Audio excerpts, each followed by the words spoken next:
चलो। नमस्ते ध्यान पथ के इस परिवार को हम सब की तरफ से। आपके इस प्यार से हम अभिभूत हैं। Thank you for being with us. और इतने सारे लोगों का जुड़ना हमारे लिए एक ब्लेसिंग की तरह है, और जो हम आप सब में बांटना चाहते हैं। तो ऐसी ही एक आज सुंदर कहानी के साथ सावित्री जी हमारे साथ जुड़े हैं। सावित्री जी, आपके इस मंच पे बहुत बहुत स्वागत है। नमस्कार, आप पद के ध्यानियों को सभी को नमस्कार। मैं एक स्टोरी लेके आई हूँ। महाभारत के समय की बात है, जब युद्ध हो रहा था और युद्ध अपने चरम पे था और युद्ध हो गया। भगवान श्री कृष्ण अर्जुन के सारथी बने हुए थे, और जब युद्ध विराम हो गया तब अर्जुन को इतना बड़ा अहंकार आया कि देखो, भगवान श्री कृष्ण मेरे सारथी बने हैं, मेरे को चाहते हैं ये, और मैं ही एक इनका अनन्य भक्त हूँ, मित्र हूँ। इस बात का अभिमान का अंकुर उसके दिल में शुरू हो जाता। भगवान अंतर्यामी है, वो समझ जाते हैं। तो उन्होंने कहा अर्जुन को साथ में लेके कि चलो आज अपन घूम के आते हैं। कि कहाँ चलेंगे मित्र? कि चलो तो सही। दोनों ने साधु का वेश बना लिया और एक अपने संग में शेर ले लिया और तीनों चले। तीनों राजा भरद्वाज के दरवाजे पे गए। बहुत बड़ा दानी था वो, बहुत बड़ा ज्ञानी था वो, परम भक्त था।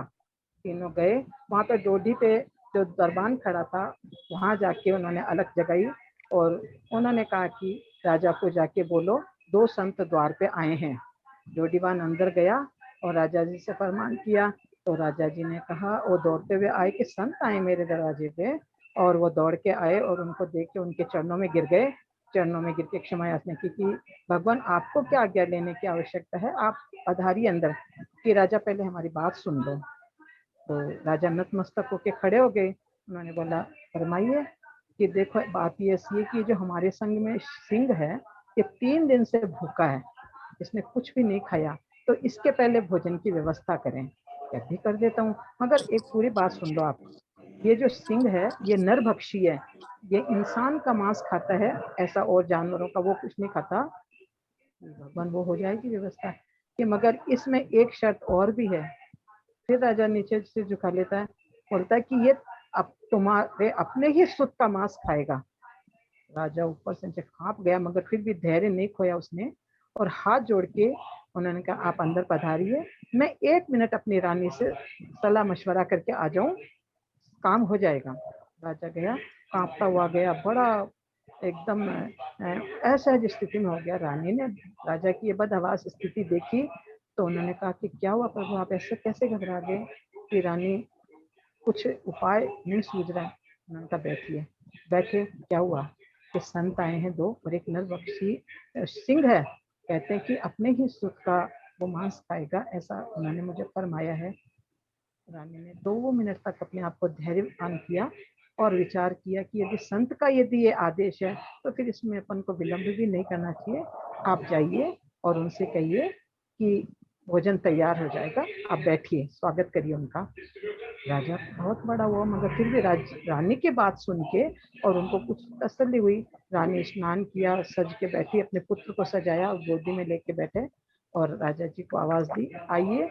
राजा आरा लेके आ गए।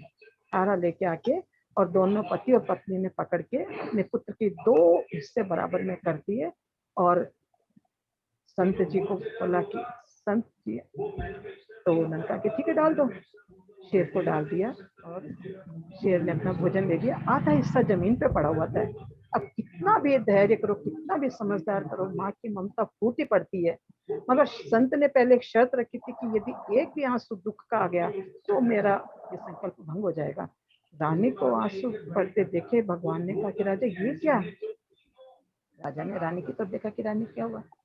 कि आप समझते हैं मेरे को कितनी बड़ी खुशी हुई है कि आज मेरी कोख सफल हो गई, कि ऐसा पुत्र जन्मा कि वो आज संत की आज्ञा मिली और वो इस शुभ काम में काम आ गया। ये मेरे खुशी के आंसू मुझसे रोके ही नहीं गए। भगवान मन की व्यथा तो सबकी जानते हैं, मगर फिर भी उसकी बुद्धिमत्ता को देखकर प्रसन्न हुए। फिर राजा से बोला कि राजा अब भोजन करेंगे, 5 थाल लगवाइए। 5 थाल बहुत समय है, कोई बात नहीं, 5 थाल लगवा दिए। 5 थाल लगवा दिए, संत दोनों बैठ गए। राजा रानी को बोला आप भी बैठिए। वो बड़े अनमने भाव से वो भी बैठ गए। भगवान ने कहा कि रानी से कहा कि रानी अपने सुख को आवाज दो। रानी कुछ समय के लिए तो सहम गई, मगर जैसे तैसे अपने आप को संयत करके उसने कहा, पुत्र रत्न जल्दी आओ। यूं करते हुए दौड़ता हुआ ठुमकता हुआ वो बच्चा आके अपनी माँ की गोदी में बैठ गया। ये दृश्य देख के जो आसमान पे देवता खड़े रहे, वो उस सत्य कथा को देख रहे थे। उस राजा की धीरता, रानी की गंभीरता को देखते हुए उन्होंने फूलों की वर्षा की और भगवान अपने असली रूप में आगे राजा रानी उनके चरणों में पड़ गए कि प्रभु तेरी लीला तू ही जान सकता है और कुछ नहीं जान सकते। वो दोनों चरणों में गिर पड़े। भगवान ने उनको अपने दर्शन दिए। अर्जुन भी उनके चरणों में गिर गया कि प्रभु मेरे को जो मन में ये अहंकार का भाव आया था उसको आपने किस तरह से मुझे शिक्षित किया है, वो उनके चरणों में पड़ गया। भगवान भक्त की परीक्षा बड़ी कठिन देते हैं, मगर अहंकार रूपी जो बीज यदि उसके दिल में उदय हो जाता है, वो भगवान को सहन नहीं होता है और अपने भक्त की रक्षा के लिए उसको वो तत्काल ही समाप्त कर देते हैं। और इस प्रकार से करते हैं कि उसको ये एहसास हो जाए कि हाँ, मेरी इस भूल का मुझे ये परिणाम मिला है। और इस प्रकार से ये राजा मूरत ध्वज की छोटी सी कहानी मैंने आप लोगों को सामने पेश की। आपको सभी को पसंद आई होगी। धन्यवाद, धन्यवाद, धन्यवाद। आज मुझे ऐसी प्रेरणा मिली थी कि ये मैं कहानी सुनाऊं। बहुत बहुत धन्यवाद। धन्यवाद सावित्री जी, हमारे साथ इतनी सुंदर कहानी शेयर करने के लिए। तो देखो दोस्तों, महाभारत के बारे में हमने सबने सुना है, मोटा मोटा सभी जानते हैं, लेकिन ये अंदर की छोटी छोटी शिक्षाप्रद कहानियां कितनी ज्ञानवर्धक है। थैंक यू सावित्री जी इस कहानी के लिए। और दोस्तों, आप भी हमारे साथ इसी तरह जुड़ते रहें और इस सिलसिले को आगे बढ़ाएं। आप सबका बहुत स्वागत है।